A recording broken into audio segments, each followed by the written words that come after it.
I want to talk a little bit more about this a newer character's resume, because there's a lot of people that are scrambling. They're coming up with their crazy opinions about Inoue, somehow having this great resume to the point where his resume is going to surpass Terrence Crawford's resume. Listen here. Inoue's resume is made up with just two fighters. One of them you can say is an all-time great. The other was fan favorite. Nonito Donaire is the only fighter on Inoue's resume that has some name recognition. Again, Stephen Fulton was a fan favorite. Okay, and we know how that works. A lot of boxing fans don't like FBA fighters. And they don't like FBA fighters because of whatever reasons. So it was this them versus us thing with them. A lot of boxing fans are not Japanese, but they jump on the Japanese bandwagon to root against Stephen Fulton, even though Stephen Fulton did everything that he was supposed to do. He just got beat by someone who's better than him. However, boxing fans who somehow just want to be fanboys of Inoue believes that Inoue's resume is greater than Terrence Crawford's resume. And I challenge all these nutcases to prove that, and none of them can. There's no one that's on Inoue's resume that you can say that's better than, let's say, Yuriorkis Gamboa. Literally, Yuriorkis Gamboa beats everyone that Inoue has beaten. And I mean literally, the Yuriorkis Gamboa that Terrence Crawford beat back in 2014 can beat everyone that Inoue has fought and beaten. And that's a fact. There's no one on Inoue's resume that you can say has more talent than that version of a Yuriorkis Gamboa. And no, I'm not talking about today's Yuriorkis Gamboa. I'm talking about the Yuriorkis Gamboa that fought Bud Crawford, the undefeated Yuriorkis Gamboa, that version of a Yuriorkis Gamboa. And I'm not talking about the Yuriorkis Gamboa that has back-to-back losses. No, I'm talking about the prime Yuriorkis Gamboa. That version of a Gamboa beats everyone that Inoue has fought. At the end of the day, Inoue is the scapegoat. John Boxing, what do you mean by that? Glad you asked. You see, boxing has a problem, and this problem has been around since the beginning of the sport. Okay? Ever since the FBA fighter has taken over the sport of boxing, there has been this constant search to find a fighter who's better than a black fighter. I mean, Manny Pacquiao and Floyd Mayweather is one of the perfect example of that. Even though Manny's not Caucasian, people just got tired of the black fighter dominating the sport of boxing. This is why Alexander Usyk is celebrated the way that he is today, and rightfully so. He deserves the praise. However, there's been multiple fighters who are in Alexander Usyk's position, but never got the praise that he's now getting. Okay? Floyd Mayweather, in my opinion, the greatest to ever have done it. He got the most hatred ever, but he's the most accomplished in the sport of boxing. This man, in 50 fights, has beaten more world champion than any fighter throughout the sport's history, but yet he had hate. Why is that? It's because people don't like FBA fighters. You see, the world is racist.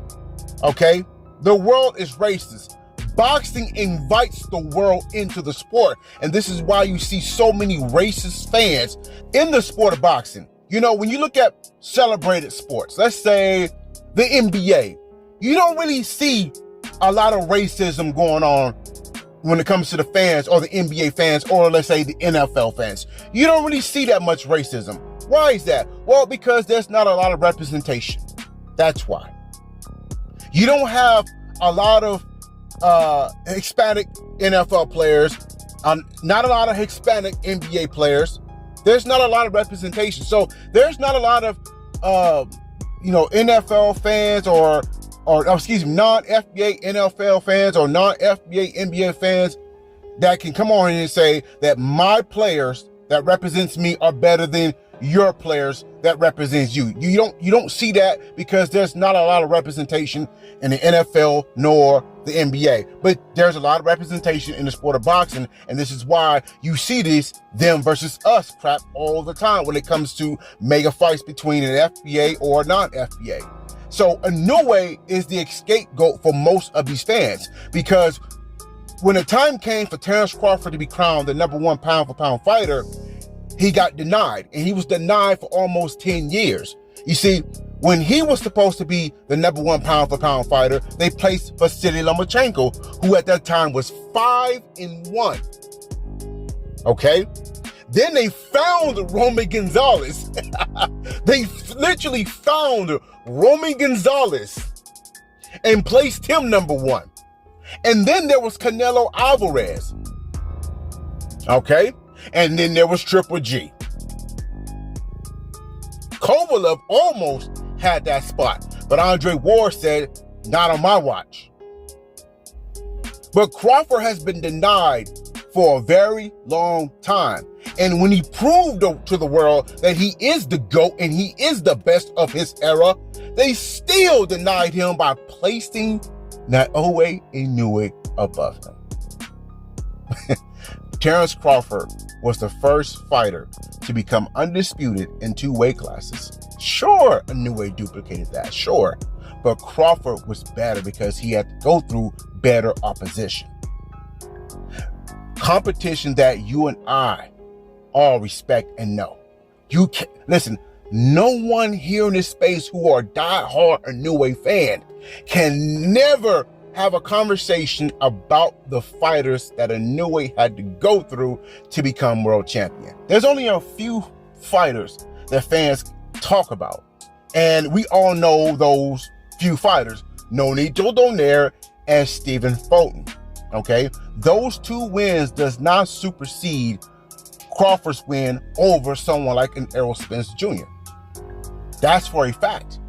But again, Inoue is most of these racist fans' scapegoat, because they can go to him so they won't have to acknowledge Bud as being the very best. When Bud was active, they went to Inoue so they wouldn't have to acknowledge Terrence Crawford as being #1, just like they didn't have to acknowledge Terrence Crawford as being #1 when Vasily Lomachenko was there, when Roman Gonzalez was there, when Canelo Alvarez was there, when Triple G was there, when Sergey Kovalev was there. They didn't have to acknowledge Terrence Crawford as being #1 because they always had an scapegoat.